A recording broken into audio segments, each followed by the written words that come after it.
जब भी आपकी प्रेयर का या दुआओं का जो आप कर रहे होते हो, आपकी प्रार्थना का जब आंसर आना वाला होता है, आंसर समझ रहे हो, जब आप जैसे मान लीजिए आपने 4 महीने पहले, 6 महीने पहले, या 2024 के शुरुआत में, या फिर 2023 की शुरुआत में कुछ आपने प्रेयर रखी प्रभु के आगे, आप सही चल रहे हो, पवित्रताई में चल रहे हो, वचन के अकॉर्डिंग चल रहे हो, आपके कुछ गलत नहीं है आपकी जिंदगी में। क्योंकि मैं आपको एक चीज बताता हूँ, जब तक आप सिन में रहोगे, पाप में रहोगे, जो वचन जो बातें परमेश्वर की ओर से नहीं है उसे करते रहोगे, आपकी प्रेयर जो है परमेश्वर तक, आपकी प्रार्थना जो होल्ड रहेगी, आपकी प्रार्थना जो स्टॉप रहेगी, आपकी प्रार्थना का आंसर नहीं आएगा।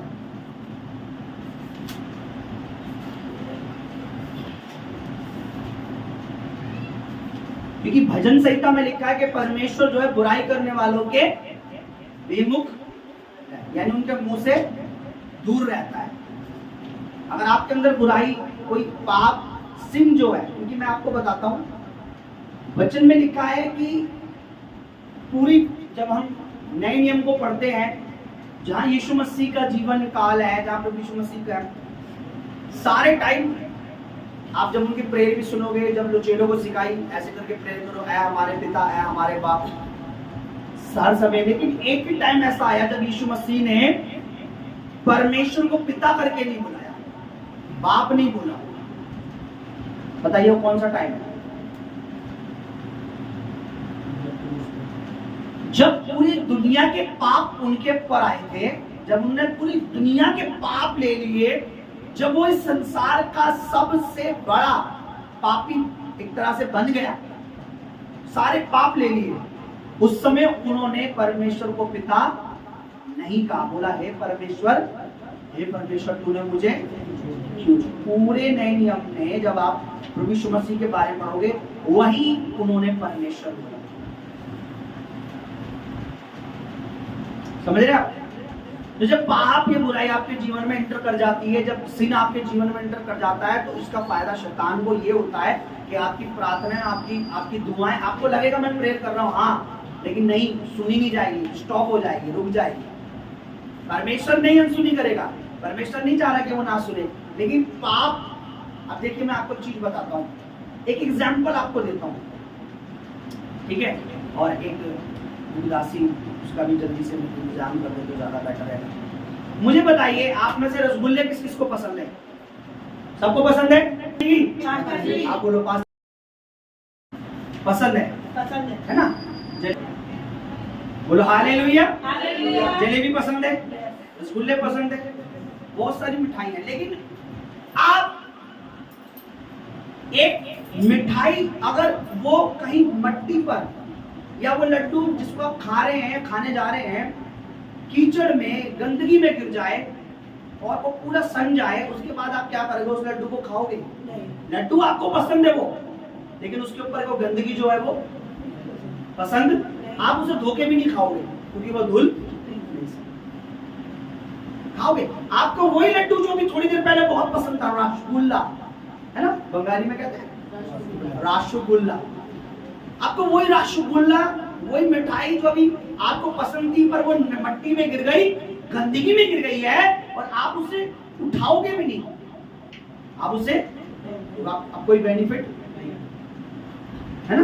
कई बार ऐसा होता है, हम कहीं कोई स्वाद सी चीज ऑर्डर करते हैं और कई बार हाथ से, अबे यार, एक अंदर से दुख होता है ना, इतने चाव से मंगवाया था ये मोमोस का प्लेट, है ना, गिर गया मतलब बिखर गया, खराब हो गया। मुझे बताइए, हम इंसान होकर मट्टी में गिरी हुई चीज को नहीं खा सकते। एक व्यक्ति जो पाप कंटिन्यू कर रहा है और पाप में जी रहा है, क्या परमेश्वर उसके साथ रिलेशन रखेगा? बोलो नहीं। क्या दुआ, उसकी प्रेयर सुनेगा? वो पापियों के लिए आया। बोलो यीशु मसीह पापियों के लिए आया। ये बात सच है और मानने योग्य है और 100% ट्रू है कि यीशु मसीह किसके लिए आया? पापियों के लिए आया, कि ताकि उन्हें पाप से छुड़ाकर किसके साथ पवित्रताई में क्या करे? परमेश्वर से प्रेयर करा दे। क्या यीशु मसीह पापियों को सर्टिफिकेट, क्या लेसन देने आया कि अपन जी भर के पाप करना, परमेश्वर तुम्हारी सुनता रहेगा? नहीं, ऐसा नहीं। अगर कहीं बाइबल में लिखा मुझे बता देना, मुझे थोड़ा सा कुछ पापों से बहुत डर लगता है। ऐसा नहीं है, यीशु मसीह आया पाप का लाइसेंस देने के लिए। जब तुम्हें क्या है, पाप का तुम्हें क्या मिल गया, मजे से पाप करो और परमेश्वर तुम्हारी प्रार्थना सुनता है। ऐसा नहीं है चर्च। हम पापी थे, हमारे पापों के लिए यीशु मसीह ने अपनी जान दी, ये बात सच है, कोई माने या ना माने। हमें धोकर परमेश्वर से मिलाया इसलिए कि हम दोबारा गंदे ना हो। अगर किसी कारणवश, अगर बाई चांस कोई पाप हो भी जाता है, या कोई पाप जीवन में आ जाता है, या शैतान किसी पाप को डाल देता है, या कोई सोच में डाल देता है, या कोई गलत चीज हमारे जीवन में बो देता है, क्योंकि वचन में लिखा है अच्छे बीज का बोने वाला परमेश्वर है। और रात को जब लोग सो रहे थे तो कोई आया और उसमें गलत बीज, आप जब पढ़ोगे मत्ती रचित सुसमाचार में, अच्छे बीज का दृष्टांत जब सुनोगे तो वो शैतान रात को करिए खराबी, समझ रहे आप सोचो एक मनुष्य मट्टी में गिरा हुआ रसगुल्ला हो या जलेबी हो, उठाकर मुंह में नहीं डालता। जब आप पाप में गिरे रहते हो ना, परमेश्वर मौका देता है, उसमें से उठ, उसमें से निकल, उसमें से बाहर आ। परमेश्वर नहीं कहता कि तू पड़ा रहे, और उसमें से निकल। Hallelujah, hallelujah. क्यों? क्योंकि परमेश्वर हमें नाश होने नहीं चाहता कि हम किसी प्रकार से भी नाश। यीशु मसीह ने क्या बोला, हे परमेश्वर तूने मुझे क्यों छोड़ दिया? क्योंकि आंसर क्या है, क्योंकि तूने परमेश्वर के जो पाप है, परमेश्वर ने सारे पाप उसके प्रभु यीशु मसीह पर आ गए, और जब यीशु मसीह के ऊपर पाप आ गए तो परमेश्वर ने उन्हें,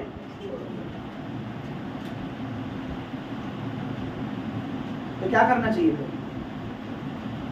इसलिए बाइबल में लिखा है, हे भाइयों, जैसे तुमने पाप के लिए, अधर्म के कामों के लिए, पहले जब तुम प्रभु को नहीं जानते थे तो अधर्म के कामों के लिए अपने अंगों को दे रखा था, अपने शरीर को क्या दे रखा था? पाप के कामों के लिए। पर अब जब तुम्हारा बपतिस्मा हो गया, अब जब तुमने प्रभु के सामने अपनी गलतियों को मान लिया, तो अब ये अंग किसको दे दो? पवित्र आत्मा को दे दो। किसके काम के लिए? परमेश्वर के काम।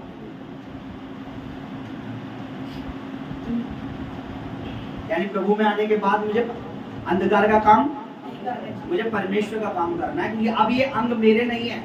अब मैं जो नया हूं, किसकी वजह से हूं? लोग क्या करते हैं, कोई पुराने रीति रिवाज अभी भी मान रहा है, कोई आज भी। मैंने कई मसीह लोगों को देखा है प्रभु में बहुत टाइम से है, लेकिन जैसी बेबी जन्मता है उनके गले में चांद सूरज, हाथों में काला पीला धागा, बच्चों के गले में डाल देते। उनकी मेंटलिटी अभी भी है कि इससे नजर, इससे मेरा बच्चा बचा रहेगा। ये क्या है? खुदा ने उसे 9 महीने संभाला, कोई धागा नहीं था अंदर, कोई चांद सूरज अंदर। बाहर आने के बाद आप चतुर बन जाते हो कि अब हम अपने बच्चे की सेफ्टी करेंगे। नहीं चर्च, जिसने गर्भ में संभाला वो बाहर भी। पर तब जब वो बच्चा परमेश्वर के हाथों में समर्पित हो जाएगा, जब उसके माँ बाप परमेश्वर में समर्पित हो जाएगा।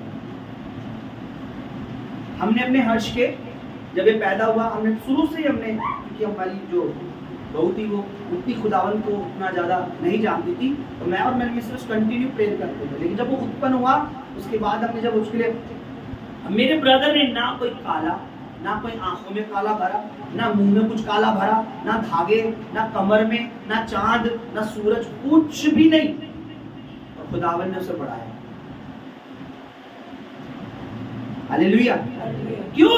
क्योंकि हमने परमेश्वर से पाया है, जो परमेश्वर की चीज है परमेश्वर से सुरक्षित रखेगा। लोगों को पता नहीं, हमें पुरानी जिंदगी को अलविदा कह चुके हैं। जिस दिन हमने बपतिस्मा लिया, टाटा रीति रिवाज, टाटा पुरानी जिंदगी, टाटा पुरानी मेंटलिटी। अब वो नहीं, अब हम नए हैं परमेश्वर में, परमेश्वर के बच्चे हैं। हमारा पहला रिलेशन किससे है? हमारे पहला कनेक्शन किससे है? हमारी पहली बातें किससे है? परमेश्वर। परमेश्वर निर्दयी नहीं है, परमेश्वर कठोर नहीं है, परमेश्वर को ये नहीं है।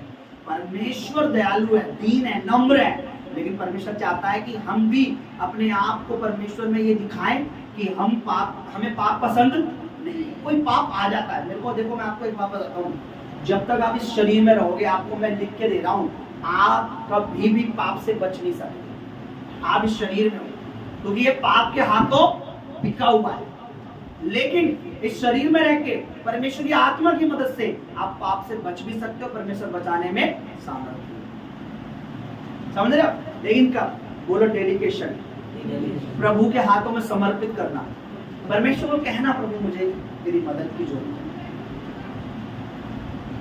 मुझे तेरी हेल्प की जरूरत है, मुझे दुष्ट आत्मा अटैक कर रही है प्रभु, अंधकार की स्पिरिट मुझ पर अटैक कर रही है, ये अंधकार है प्रभु, ये मुझे पाप में डाला हुआ है, इस अंधकार से मुझे बता प्रभु। बोलो हालेलुया।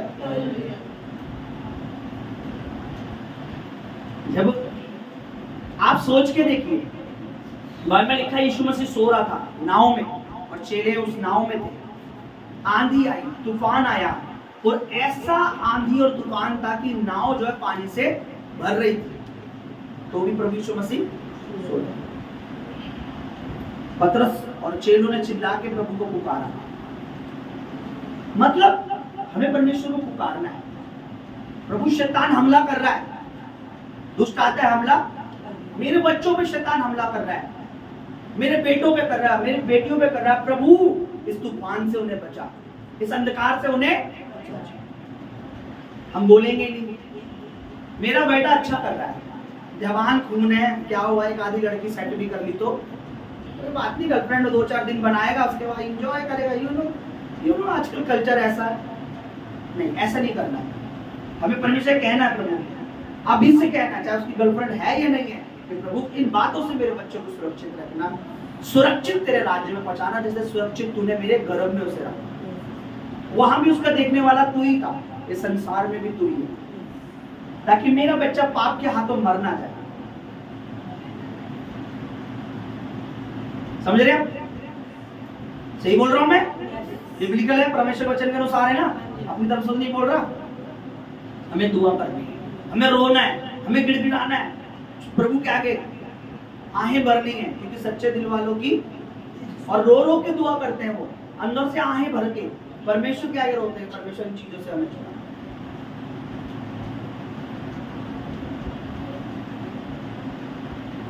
मैं आपको चीज बताता हूं, रोना जो बुज़दिली के निशानी नहीं है। ये लोग जो है,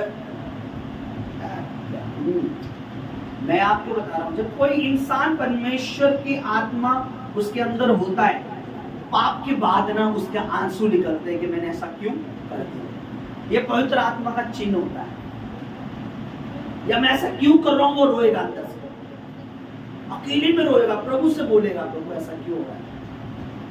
और पाप करने के बाद भी अगर कोई व्यक्ति चौड़ा होकर घूम रहा है, उसे कोई, इसका मतलब पवित्र आत्मा उससे अलग, वो अब उसको कुछ भी, जैसे आपने देखा होगा कि जब किसी इंसान के शरीर में पैरालाइज, जिस हिस्से में पैरालाइज रहता है, उसे कुछ भी महसूस, उस अंग में कुछ भी महसूस, क्योंकि वो अंग कैसा होता है, मरे हुए के समान होता है। लेकिन जो स्वस्थ अंग होता है, उस पर थोड़ा भी मार दो तो, जिसके अंदर परमेश्वर का आत्मा है, गलत बोलने के बाद, पवित्र आत्मा को कुछ बोलने के बाद, या परमेश्वर के दास को कुछ बोलने के बाद, उसे अंदर फील होगा।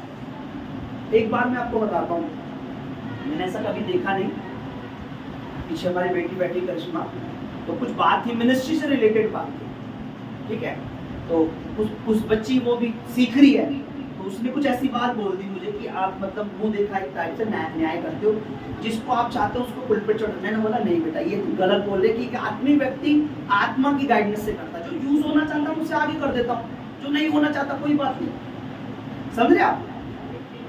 तो मैंने बोला ये बात बेटा तूने गलत बोली, ये सही नहीं बोला। और मैंने उसे कभी ऐसे रोते नहीं देखा, मैंने कभी उसे ऐसे नहीं देखा। मैं यहाँ बैठा था, वो एकदम से, मैंने पहली बार में घबरा गया, मैंने अपनी मिसेज को आवाज मारी, दीपा जल्दी आइए। मैंने पहली बार देखा कि अंदर से जब पवित्र आत्मा अंदर आपको करता है, तो आपको पता लगता है कि मैंने परमेश्वर के नबी को गलत बोला है, मैंने यूनिवर्सिटी में गलत बोला है। वो पवित्र आत्मा का काम था, मुझे महसूस हो रहा था कि पवित्र आत्मा से अंदर से उभार रहा है, ये तुमने गलत किया। क्योंकि वो रोना उस रोने में, वो रोना नहीं था, वो एक अलग ही रोना था, बच्चे के समान रोना था। क्यों? क्योंकि पवित्र आत्मा चाहता है यहाँ खत्म कर दो, पाप यहाँ यही एंड, इससे आगे मत बढ़ाओ, है ना? आपको पता है बाइबल में शोक के बारे में क्या लिखा है? भक्ति का शोक सबसे लाभदायक है। नहीं समझ आ रही? यानी अगर एक व्यक्ति पवित्रताई में जी रहा है और अगर कोई गलती है, कोई पाप, कुछ ऐसा हो जाता है और उसे शोक हो रहा है, उसे दुख हो रहा है, गिल्टी फील हो रहा है, बुरा लग रहा है, रो रहा है, तो ये अच्छा है क्योंकि वो प्योर हो रहा है। और वो रो ही नहीं रहा, उसे दुख ही नहीं हो रहा, अपना सब कुछ गंदगी करने के बाद भी। अब एक पशु भी रो देता है। आपने देखा होगा पशुओं के आंसू देखे होंगे आपने कई बार। अगर उससे कोई दर्द होता है, कोई प्रॉब्लम होती है, कई बार कोई मारता है तो वो भी रो देता है, उनके अंदर भी है। लेकिन एक इंसान इतना कट्टर हो गया आज की डेट में, वो किसी को जान से भी मार दे तो रोना नहीं आता। क्यों? उनके अंदर परमेश्वर का आत्मा नहीं है। प्रभु ने कहा मैं तुम्हें एक नए, जब मैं पवित्र आत्मा तुमको दे दूंगा, जब यीशु मसीह अपना बलिदान देंगे तो मैं तुम्हें क्या दूंगा? नया फ्रिज दूंगा और नया कूलर दूंगा। ऐसा लिखा है। क्या लिखा है? मैं तुम्हें नया मन दूंगा और नई आत्मा दूंगा। ये नया मन क्या है? अपने परमेश्वर आगे दीन होना, पवित्र आत्मा आगे दीन होना। बताइए यीशु मसीह की बाइबल में कितनी बार रोया? कहां पे एक बार रोया? 2 बार। बताओ। एक बार हाँ, जब उनकी चेले मैं बताता हूँ। एक बार लिखा है जब लाजर को कब्र में रखा और जब उसे मरे हो जाता तो लोग रो रहे थे, शोक कर रहे थे, उसका परिवार टूटा हुआ था, बहुत बुरी तरीके से परेशान था। तो वहां पे बाइबल का सबसे छोटा वचन है जो हमारे शायद हर्ष ने पहली बार क्रिसमस पे बोला था, है ना? यीशु रोया। उनकी दुख को देखकर वो इतना हम्बल था, हमारा परमेश्वर इतना हम्बल है, उसको देखकर रोया। एक जगह लिखा यरूशलेम के नजदीक जब जो कुर्बानी देने वाला दिन था, जब वो जा रहा था मरने के लिए, तो पूरे यरूशलेम को देख के रोया और कहा क्या ही भला होता कि तू आज अपनी खुशी के दिन पहचान लेती। क्या हो, तू मुझे पहचान जाती तो तू दुखना, और तेरे बच्चे तेरे लिए छोड़ जा रहा हूँ, लोग उन्हें मारेंगे, तेरे पे चढ़ाई करेंगे। वहां लिखा यीशु रोया। बाइबल लिखा है कि जिस दिन वो पकड़वाया जा रहा था उस रात वो रो रहा था।